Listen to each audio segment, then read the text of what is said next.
words, words, words. I'm so sick of words. I get words all day through, first from him, now from you. Is that all you blighters can do? Hello and welcome back to another episode of Words, Words, Words.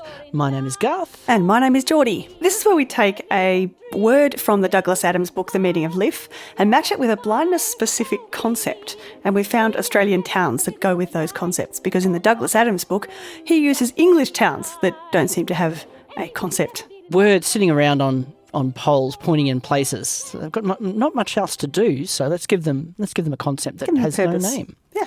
This is the whole premise behind The Meaning of Life and our podcast, Words, Words, Words. Indeed. Today, again, we're looking at a word from the book and one of our own words. The word from the book today is ibstock. So this is anything used to make a noise on a corrugated iron wall or a clinker-built fence by dragging it along the surface while walking past it. I know that this can often be done by cane users walking along. I imagine that could be, yes. Yes. I definitely remember being a kid and just sort of hand anything, a stick. You just pick up a stick, wouldn't you, and drag it along. I must admit, even as an adult, there's a building that I work at, and every time I walk past a particular point in this wall, there are nice little sort of divots that I can run my finger along and just enjoy the noise they make. There's nothing wrong with us. Nothing wrong with that at all. No, it's not immature or anything like that. No. We just love sounds, so, it's, That's it. What if it's a good noise? Those little clickers people put on push bikes as well, which is not really the same thing, but it's the same yeah, sort of, the little training wheels or even just on the wheel, the spokes, the different colourful spokes of wheels, noises. Yes. You'd put a little thing on your bike so that it would get knocked by the spokes of the wheel. Yes, as it moved. But it's almost irresistible to run your fingers along a fence like that. It is. I find it very difficult not to do that if I'm aware of the existence of such a fence. And the same. Good. Okay.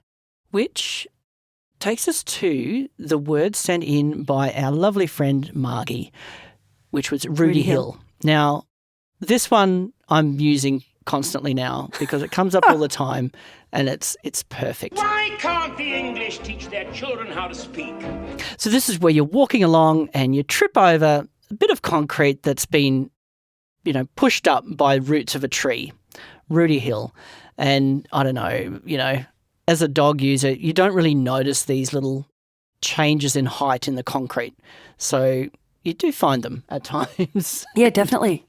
And when we've been out walking together, if one person's in front and you go, oh, there's Rooty Hill here coming Rooty up. Hill Watch that. coming up. Yep. So thank you very much, Margie. That is a perfect one. Yes, much more concise than saying there's a bit of something on the path, and by the time concrete's uneven, partners come up, they've fallen over it. Or it's my runner says, lift your feet. We'll have to train them to say Rooty Hill. Rooty Hill. I think they'd be probably happier saying lift your feet. But no fun. No fun at all. But for us, when we're out walking, or next time you're walking with a blindie and you cross over some lump in the concrete, especially if it's caused by a tree root, Rooty Hill ahead, and they probably won't know what you're talking about, but they will after you explain it to them. Definitely. I think it will change your life for the better. Yes, it'll change their life, and tell them about the podcast while you're at it. That'd be great. There you go. Yes. So thanks, Margie. And if you guys have any words that you want us to cover at some point, or any ideas or concepts that need a word, let us know. Garth@audio.pizza, reproducer on Twitter. And Soprano Koala on Twitter if you want to tweet Jordie. Excellent. Talk to you again soon, guys. Bye-bye. Read me no song, read me no rhyme. Don't waste my time, show me.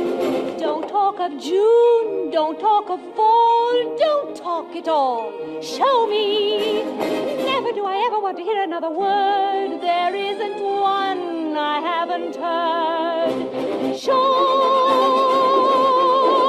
me no.